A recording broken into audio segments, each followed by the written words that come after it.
Ce jour-là, ce passager algérien crie son désespoir. Je partirai pas! Je partirai pas!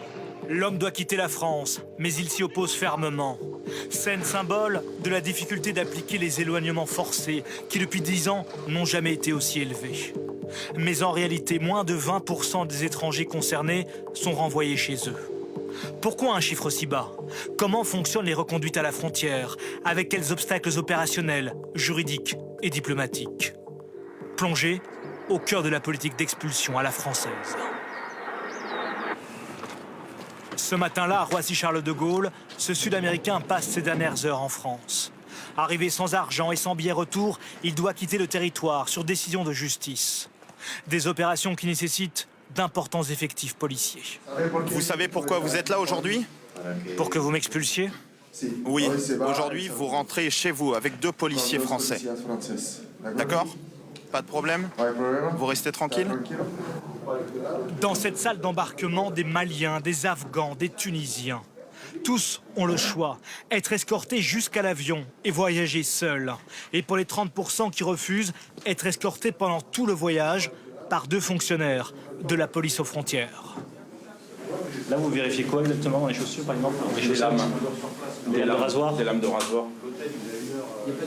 Parce qu'ils en font quoi, généralement? Les avaler ou s'ouvrir avec. Ou nous blesser. Ce Sud-Américain de 29 ans a déjà refusé 2 fois d'embarquer. Aujourd'hui encore, selon les policiers, il n'est pas coopératif. Alors disent-ils, ils n'ont pas le choix.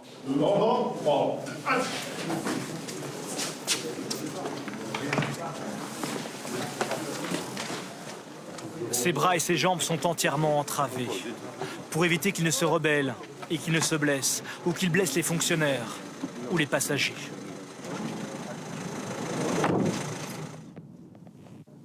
Le convoi s'approche des pistes de Charles de Gaulle. L'homme semble désormais résigné.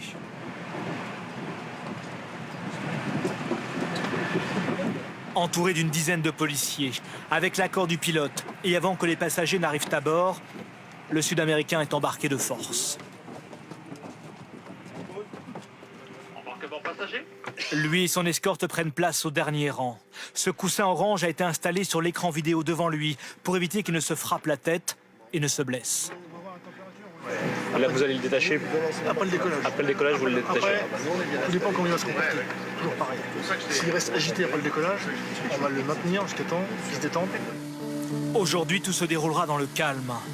Cette politique d'éloignement forcé a un coût. 13 794 € en moyenne par personne renvoyée chez elle. En 2018, la France a dépensé 468 450 000 € pour 33 960 éloignements forcés. Ces chiffres, ce sont ceux du député Jean-Noël Barrot, auteur d'un rapport parlementaire sur les éloignements des personnes en situation irrégulière. Et vous êtes originaire de quel pays? Les archipels Cap-Vert, les îles Cap-Vert. Cap-Vert, d'accord. Après avoir visité plusieurs centres de rétention administrative, il a souligné les obstacles au quotidien liés aux éloignements forcés. Il y a dans 2000 cas une absence de vol ou une absence de place sur le vol, donc des tensions liées à l'organisation des vols en eux-mêmes. Et puis pour un millier de cas environ, l'incapacité des personnels de la PAF qui sont sursollicités d'organiser une escorte le jour dit pour accompagner la personne jusqu'à l'aéroport.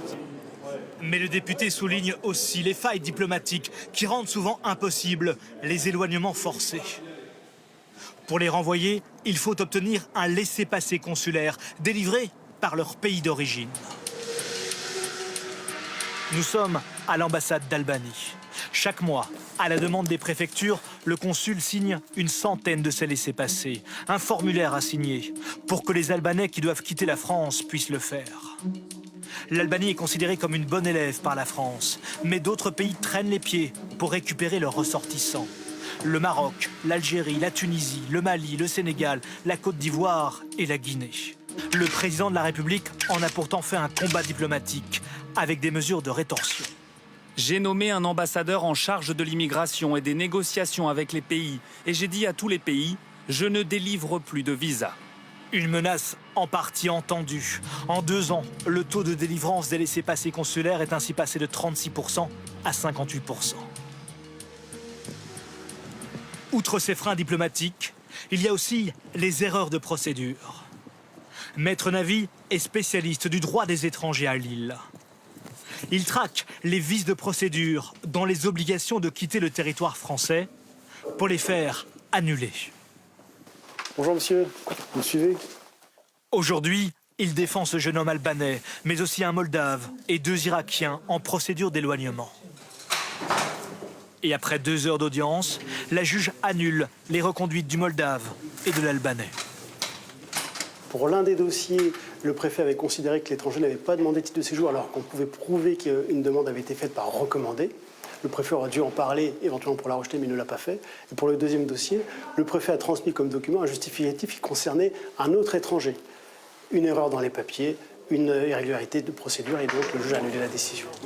En moyenne, selon les avocats contactés, la justice annule près de 20% des reconduites. Arrivé aux mains de la police, avec une obligation de quitter la France, bonne chance.